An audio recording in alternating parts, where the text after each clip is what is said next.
반갑습니다. 최성호입니다. 저는 대치동에서 한 10년 넘게 학생들에게 논술을 가르쳐 왔는데요.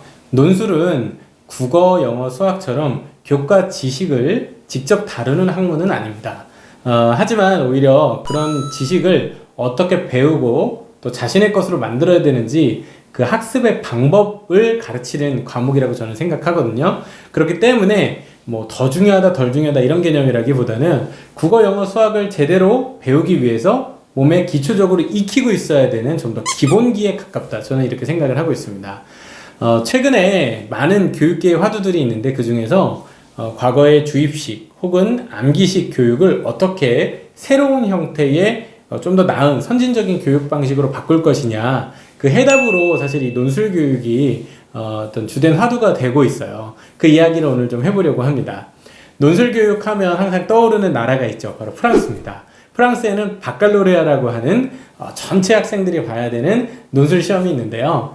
이 논술 시험은 뭐 어렵기로 정평이 나 있습니다. 뭐 주제가 이래요. 인간과 기계를 어떻게 구분할 수 있겠는가? 이런 거 어떻게 알겠어요? 근데 사실은 그런 생각을 어려서부터 많이 해오고 또 자신의 생각을 이야기해보는 훈련을 받았던 학생들이기 때문에 프랑스에서는 대학 공부를 하기 위해서는 이 바칼로레아 시험을 모두가 통과해야만 합니다. 하지만 한국은 토양이 그렇지가 않잖아요. 그래서 뭐 계속 초등학교, 중학교 때 선생님 강의 받아줬고 외워서 그걸 객관식으로 시험 봤던 친구들에게 시험 방식도 논술식으로 시험을 낸다든지 아니면은 자신의 생각을 말해본다든지 뭐 이런 건 사실 이치에 맞지 않을 것 같아요. 그래서 대입제도를 바꿔야 된다는 얘기가 있으면서도 사실은 논술식 교육이 보편화되기는 상당히 어려웠습니다. 저는 이와 관련해서 논술 교육이 사교육에 의존할 수밖에 없다, 이런 얘기는, 이런 자조 섞인 얘기는 물론 현실적으로 맞는 말이에요. 그만큼 학교에서 논술 교육을 제대로 할 수가 없기 때문에, 그런 인프라나 환경이 구축되어 있지 않기 때문에, 예, 맞는 말입니다. 하지만 그게 논술 교육을 포기하고 논술 교육이 나쁘다는 얘기가 결코 아니겠죠. 오히려 이것은 저는 더 공교육화해야 되고, 공교육, 즉 학교에서 논술 교육을 체계적으로 제대로 할 수 있기 위한 기초 토대를 마련하는 것이 더 중요하다고 생각합니다. 자, 이와 관련해서 제가 굉장히 희소식이라고 생각하고 있는 내용이 있어서 전달해 드리려고 하는데요. 바로 이 바칼로레아 교육이 한국에도 도입될 예정입니다.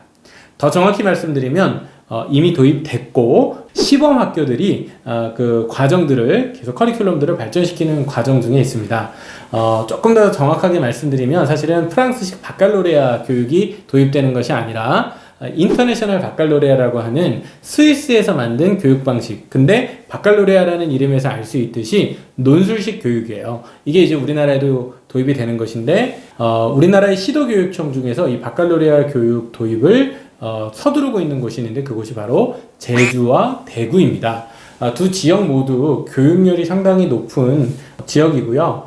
이 두 지역에서는 2019년부터 선제적으로 이 인터내셔널 바칼로레아 과정을 한국어로 바꾸고 또 그것을 시범학교들을 통해서 초중교에 도입하고 있는 과정을 진행하고 있는데요. 얼마 전에는 이러한 인증 과정이 이제 어느 정도 완료가 되어가고 원래 계획했던 것처럼 2021년에는 인증을 완료하고 이후에는 국제적인 인증 과정을 거친 체계적인 교육 과정을 이제 초중고 모두에 도입하고 그 시도 내에 확산시킬 예정으로 계획을 진행하고 있습니다.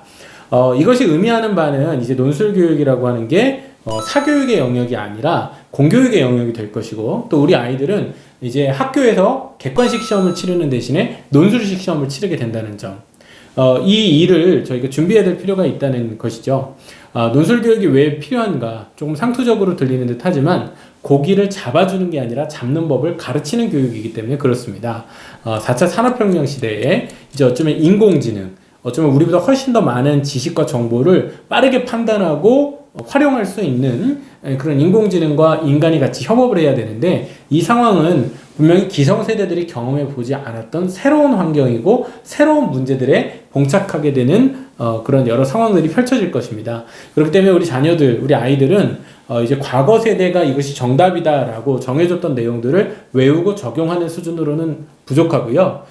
이제 누구도 겪어보지 않았던 새로운 환경에서 스스로 문제를 분석하고 그 원인을 찾아내서 솔루션을 제시할 수 있는 문제 해결 능력을 갖추고 있어야 되는데, 그렇기 때문에 교육의 방법론 자체가 바뀌어야 되고, 그것이 논술 교육이 공교육 전반에 확산이 돼야 되는 중요한 이유가 됐습니다. 사실 대입제도라고 하는 아주 작은 영역을 놓고 볼 때는 논술 시험은 점점 줄어들고 있는 추세인 게 맞아요.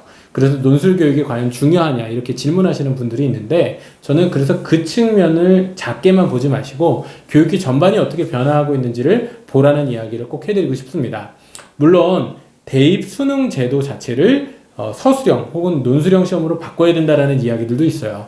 저는 사실 그 이야기들은 좀 현실화되기에는 어렵다고 생각을 합니다. 하지만 초등학교, 중학교, 고등학교는 이미 엄청나게 많이 바뀌고 있습니다. IB 제도의 도입을 검토하고 있었던 서울시를 비롯한 그 외 기타 지방 어떤 시도 교육청 등이 2021년에는 저는 더 속도를 낼 거라고 보고요. 저는 이 과정이 빠르게, 짧게는 한 3년, 길게는 한 5년 안에 논술 교육이 공교육 안에 굉장히 중요한 하도로 자리 잡게 될 거라고 생각을 합니다. IB 제도에 대해서는 제가 참 해드리고 싶은 이야기가 많은데 오늘 영상이 너무 길어질 수 있으니까 추후에 조금씩 이 교육 방식이 어떤 특징을 가지고 있는지 차근차근 설명드리도록 하겠습니다.